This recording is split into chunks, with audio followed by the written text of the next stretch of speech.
আসসালামু আলাইকুম, সবাইকে শুভেচ্ছা জানাচ্ছি। মাসুম মাহবুব দেখছেন ওপেন ডাচ ইউটিউব চ্যানেল এবং মাসুম মাহবুব ফেসবুক পেজ। যারা শুরুতে থাম্বনেল দেখে গালাগাল শুরু করেছেন তাদের জন্য আমার দোয়া থাকবে, ভালোবাসা থাকবে। সাধারণত আমাকে গালাগালি মানুষ একটু কম করে, মাঝে মাঝে মনে হয় যে আমি কি আপনাদের পক্ষে আছি না বিপক্ষে আছি। একটু গালাগাল দিলে মনে হয় যে আমি সত্যটা বলছি। আবার বলছি না গালাগাল বেশি দিবেন, কারণ গালাগালি আপনি দিবেন, সওয়াব আমার হবে, গুনাহটা আপনার হবে। দরকারটা কি আমার ভিডিও দেখে নিজেকে গুনাহগার বানাবার? দর্শক, জামাত জোট ভেঙে যাচ্ছে, এই শব্দটা শুনে যারা জামাত পছন্দ করছেন তারা হয়তো কষ্ট পেয়েছেন, গালাগালি শুরু করেছেন। কিন্তু বিষয়টা একটু বিস্তারিত শোনার পর যদি মন্তব্য করেন আপনাদের জন্য এবং সবার জন্য ভালো হয়। আমরা বিশ্বাসী ছিলাম যে ফ্যাসিস্ট হাসিনা পালিয়ে যাওয়ার পর বাংলাদেশের দুটো শক্তি দাঁড়িয়ে যাবে, এক ন্যাশনালিস্ট, এক ইসলামিস্ট। ন্যাশনালিস্ট বলতে আমরা জিয়াউর রহমানের বিএনপিকে বুঝি, যেটি এই মুহূর্তে একজন প্রজ্ঞাবান রাজনীতিক জনাব তারেক রহমানের নেতৃত্বে চলছে, যিনি এই বিএনপিকে ভঙ্গুর দশা থেকে টেনে তোলার জন্য তারা আপ্রাণ চেষ্টা করছেন। তিনি দিনরাত কাজ করছেন। পাশাপাশি রয়েছে বিপরীতে বাংলাদেশের একটা জনপ্রিয় নাম জামায়াতে ইসলাম। এরা ফ্যাসিস্ট হাসিনার আমলে তাদের শীর্ষ নেতাদের হারিয়েছেন অজস্র নেতা কর্মীকে, কিন্তু আপোষ করেনি ফ্যাসিস্টদের সাথে। তার মানে এই দুটো দল মোটা দাগে পরীক্ষিত রাজনীতি। বাংলাদেশের একটা পরিচ্ছন্ন রাজনীতিতে বিএনপি এবং জামাত দুটো মুখোমুখি শক্তি। যদিও বিগত কয়েক যুগ ধরে তারা ছিল একজোট বন্ধু, সীসাগলা প্রাচীরের মতো। কিন্তু আগামী নির্বাচনে যেহেতু আওয়ামী লীগ নেই, সেহেতু তারা দুই দলই এখন মুখোমুখি অবস্থানে আছে। এখন কোনো বক্তব্য সত্য বললেও কেউ কারো পক্ষে আপনারা বিবেচনা করে ফেলেন, এটা একটু আমাদের জন্য অনভিপ্রেত। দর্শক, বিএনপি এখন ঠিক সঠিক পথে হাঁটছে যখন তারেক রহমান দেশে পা রেখেছেন। কিন্তু তারেক রহমান দেশে আসার আগ পর্যন্ত আমরা বিএনপিকে দেখেছি টালমাটাল অবস্থায়। প্রশ্ন হলো, এই মুহূর্তে জামাত কি সঠিক পথে আছে? জি, জামাত কিছু ভুল করেছে, সেই ভুলের মাসুলও তারা দিতে শুরু করেছে। যেমন বিএনপি প্রথম দফায় তারা অনেকগুলো আসনে তাদের মনোনয়ন চূড়ান্ত করলেও কিছু কিছু আসনে জোটকে দেবে বলে তারা সেই আসনগুলোতে তাদের প্রার্থী কনফার্ম করেনি। আর জামাত সেই ট্র্যাপে পা দিয়েছে। অর্থাৎ জামাত ধরে নিয়েছিল 8 দলীয় যে জোট, সেই জোটটি তারা অক্ষুণ্ণ রাখবেন। আর সেই হিসেবে জামাত ইসলাম তখন 8 দলকে নিয়ে 300 আসনের প্ল্যান করেছে।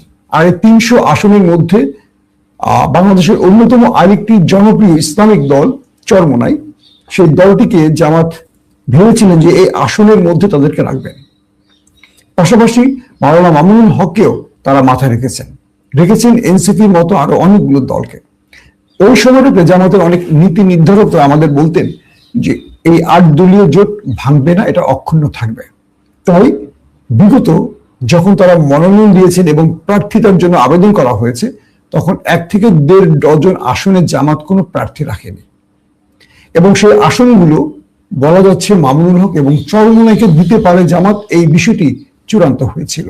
কিন্তু সর্বশেষ যে তথ্যটি আমরা পেলাম, সেখানে বোঝা যাচ্ছে যে জামায়াতের সাথে চরমোনাইয়ের বনিবনা শেষ পর্যন্ত হচ্ছে না। জামাত চরমোনাইকে 40টি আসন দিতে চাইছে এই মুহূর্তে, যদিও তারা প্রথমে 30টি দিতে চেয়েছে। এরপরে চরমোনাইয়ের এই বিষয়টিতে রাজি না হওয়ায় তারা আরো 10টি বাড়িয়ে দিয়েছে। কিন্তু চরমোনাই তারপরও নাখোশ। চরমোনাই চাইছে এই মুহূর্তে 100 আসন। এখন প্রশ্ন করেন, জামাতের মতো একটি ইসলামিক দল যদি চরমোনাইকে 100 আসন দিয়ে দেয়, তাহলে বাকি জোটকে যদি আরো 50টি দেয়, 150টি আসন।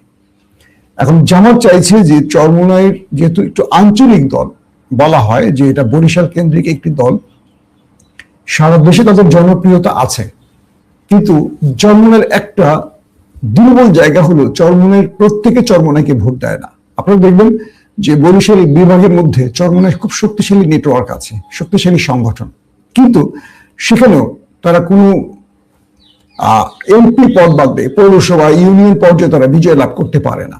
যে কারণে বলা হয় যে চরমোনাইয়ের যে অনুসারীরা আছেন তারা চরমোনাইকেও ভোট দেন না, কারণ চরমোনাই একটি দায়ী সংগঠন, ইসলামের জন্য খেদমতকারী সংগঠন। তারা ইসলামের জন্য কাজ করেন, কিন্তু তাদের যারা অনুসারী এরা বিএনপি এবং আওয়ামী লীগের মধ্যে ভাগ হয়ে যান। এটার কিন্তু সত্যতা আছে। আমি এমন অনেক বিএনপিকে চিনি, এমন অনেক আওয়ামী লীগের লোককে চিনি যারা চরমোনাইকে ভালোবাসেন, অনুদান দেন, চরমোনাইয়ের মাহফিলে যান, চরমোনাই তালিমে যান, কিন্তু ভোটটা আওয়ামী লীগে দেন। কিন্তু জামাতের ক্ষেত্রে বিষয়টা পুরো ভিন্ন। জামাত ইসলামী এমন একটি সংগঠন, তারা তাদের ভোটের জন্য প্রয়োজনে লড়াই করেন, যুদ্ধ করেন, জীবন দেন, কিন্তু তারা কখনো বিপরীত ব্যক্তিকে ভোট দেন না বা ভোট বিক্রি হওয়ার সুযোগ দেন না। তো এই ক্ষেত্রে চরমোনাইয়ের সারা দেশে তাদের অনুসারীদের দিয়ে হিসেব করা যায় না আসলে প্রকৃত ভোট সংখ্যা তাদের কত। গেল একটা।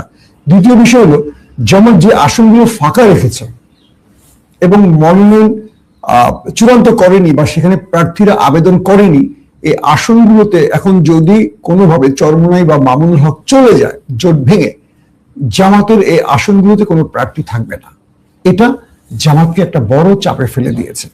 এটা জামাতের একটি ভুল থেকে আমি বলবো যে জামাত এই ভুলটি করেছে। একটি কি বলবো যে এতগুলো জ্ঞানী লোকের সংগঠন, ইসলামিক আন্দোলনের একটা দল, তারা দাবি করছেন, কিন্তু তারা এই ভুলটা কি করে করছেন? তারা এরকম করতে পারতো যে তারা সেখানে প্রার্থী দিতেন, প্রার্থীরা পরবর্তী যখন জোট হতো প্রার্থীরা তাদের প্রার্থীতা প্রত্যাহার করত। কিন্তু জামাত এই কাজটি করেনি। তারা নিজেরা প্রায় 200 বা 250 মতো আসনে প্রার্থীতা দিয়েছে, বাকিগুলো জোটের জন্য রেখেছিল।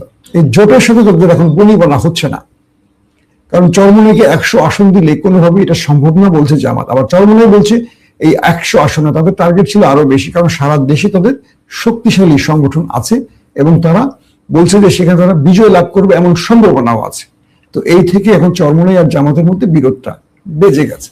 তারপরে চরমোনাইকে এখনো কি বলবো পক্ষে রাখার জন্য জামাত ট্রাই চালিয়ে যাচ্ছে। তবে ভেতরের যে তথ্য পাচ্ছে, জামাতের একটা গ্রুপ বলছে যে তারা যেহেতু চরমোনাই তাদেরকে শেষ সময় এসে এরকম চাপে ফেলছে, তারা ঠিক ব্ল্যাকমেইল শব্দটা ব্যবহার করতে চাইছেন। তারা বলছে যে না, আমরা সবাই আন্দোলনমুখী রাজনৈতিক দল ইসলামের পক্ষে কাজ করি, আমরা ব্ল্যাকমেইল শব্দটা ব্যবহার করতে চাই না। আমরা বলতে চাই যে চরমোনাই আমাদের সাথে থাকবে। তবে চরমোনাই এই জোট ছেড়ে চলে যাচ্ছে এমন ইঙ্গিত ইতিমধ্যে পাওয়া গেছে। মাওলানা মামুনুল হকও তার জামাত যে আসন দিতে চাইছে তার চেয়ে বেশি চাইছেন। এই জন্য মাওলানা মামুনুল হকও এখন আনসার্টেন অবস্থায় আছেন যে তিনি শেষ পর্যন্ত জোটে থাকবেন কিনা। তবে এনসিপির সাথে কথা বলে যেটা জেনেছি যে এনসিপিও জামাতের সঙ্গে থাকছে।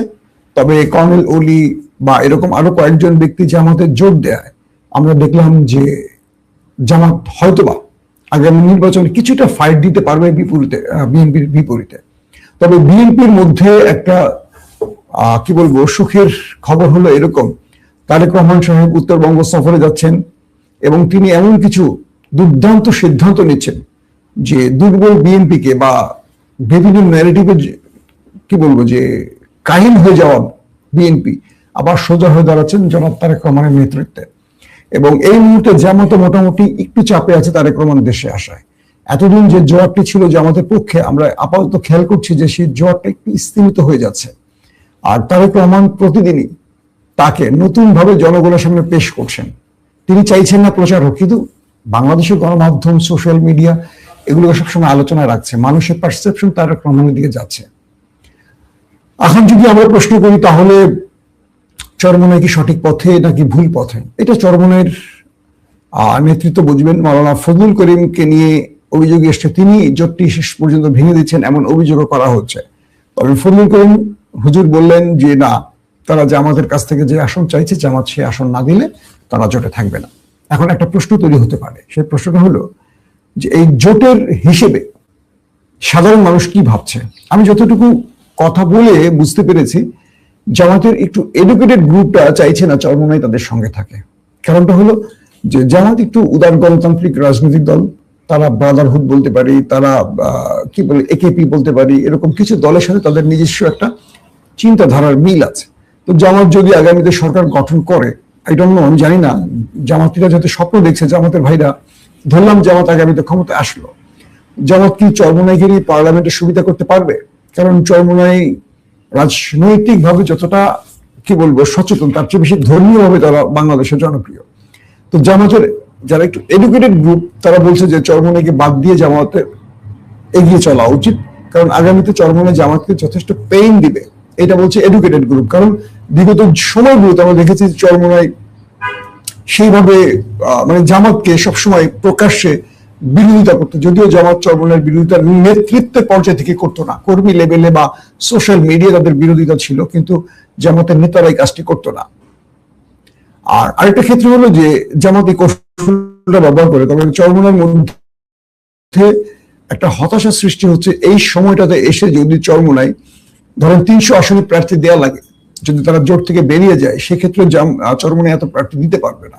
আবার পাশাপাশি চরমোনাই যদি একটি আসনও লাভ করতে না পারে, যদি জোটের বাইরে গিয়ে, তাহলে আগামীতে চরমোনাই রাজনৈতিকভাবে বাকি দলগুলোর কাছে তার গুরুত্ব হারাবে। পাশাপাশি মামুনুল হকও চিন্তা করছেন যে তিনি যদি এককভাবে একটি আসনও অর্জন করতে পারেন সেটা ভিন্ন কথা, কিন্তু পারার সুযোগ নেই। আবার জামাতের ক্ষেত্রে পরীক্ষিত, তারা এর আগে 18টি সিট অর্জন করেছে বিএনপির সাথে কোয়ালিশন করে। এবার জামাতের জন্য অনেক বড় পরীক্ষা হলো এটা যে বিএনপি বিহীন জামাত একক নির্বাচন করবে, সেই মাঠে জামাত কতটি আসন পেতে পারে। সকল জরিপ জামাতের পক্ষে থাকলেও বাংলাদেশের ভোটের রাজনীতির পারসেপশন একটু ভিন্ন। আমরা সোশ্যাল মিডিয়াতে মতামত নিলে সবসময় জামাতের পক্ষে দেখি সব মত, কিন্তু মাঠের মানুষ কি ভাবছে, যারা গ্রামে আছেন, যারা আমাদের সোশ্যাল মিডিয়ার বাইরের জগতে আছেন, তাদের ভাবনাগুলো কি, ধানের শীষ না দাঁড়িপাল্লা, এগুলো নিয়ে অনেক ভাবনা আছে। যেহেতু ব্যক্তিটা তারেক রহমান জিয়ার অন্যতম সুযোগ্য সন্তান, তিনি রাজনীতির ক্রিজে দাঁড়িয়ে আছেন, ব্যাটিংটা তিনি নিঃসন্দেহে ছক্কা ছাড়া করবেন না, এটা বোঝা যাচ্ছে।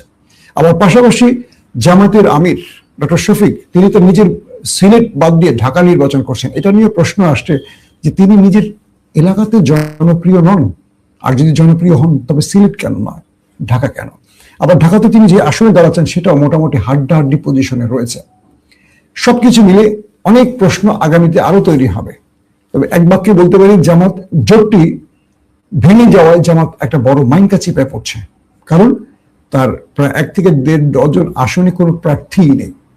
এটা জামাতের বোকামি? এই সময়ে এসে এরকম বোকামি সিদ্ধান্ত জামাত কি করে নিল, নাকি অনেক বেশি আবেগপূর্ণ ছিল?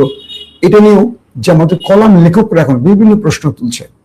তবে আমরা আশা রাখি ন্যাশনালিস্ট ধারার বিপরীতে ইসলামিস্ট ধারাটি ঐক্যবদ্ধ থাকুক। আমি কথাটা বারবার বলি, আমি প্রতিটি দলের একটি জিনিস খুঁজি, তাদের নীতি এবং আদর্শের জায়গায়। বিএনপিকে ভালোবাসি কেন? এটি শহীদ প্রেসিডেন্ট জিয়াউর রহমানের দল, শুধু তাই নয়, এটি ইসলাম এবং ন্যাশনালিস্টের মাঝে একটা সমন্বয়। জামাত ইসলামকে আমার কিছুটা হলেও পছন্দ কেন? তারা দীর্ঘদিন বিএনপির সাথে কোয়ালিশন করে লড়াই করেছে, কিন্তু মাঠ থেকে পালিয়ে যায়নি। তো এই দুটো শক্তিকে আমি ঐক্যবদ্ধ দেখতে চাই সবসময়। এ কারণে ফ্যাসিস্ট এবং আমাদের বিদেশি এজেন্টদের বা শত্রুদের এই দেশ থেকে সরাতে হলে এই দুটো শক্তিকে ঐক্যবদ্ধ থাকতে হবে এবং থাকাটা খুব জরুরি। তবে তারেক রহমানের সাথে জামাত বা শিবিরের সাম্প্রতিক বেগম জিয়ার মৃত্যুর পর যে দৃশ্যগুলো দেখেছি, তাতে করে আমি আশাবাদী। কারণ বাংলাদেশের যে ধারাটি বেগম জিয়া তৈরি করে গেছেন সেটা হয়তো বা অক্ষুণ্ণ রাখবেন তারেক রহমান। আগামী দিনে একটি জাতীয় সরকার প্রতিষ্ঠিত হতে পারে, এটাও আমরা আশা রাখতে পারি। তবে নির্বাচনে যত যাই হোক না কেন, প্রতিদিনই আবহাওয়া পরিবর্তন হয়। আজকে যখন মনে হচ্ছে জামাত মাইনকা চিপায়, কালকে দেখা যাবে বিএনপি একই চিপায় আটকে যেতে পারে। অর্থাৎ ঠিক 12 ফেব্রুয়ারির আগ পর্যন্ত রাজনীতিতে বহু কিছু ঘটবে, এটা বলা মুশকিল।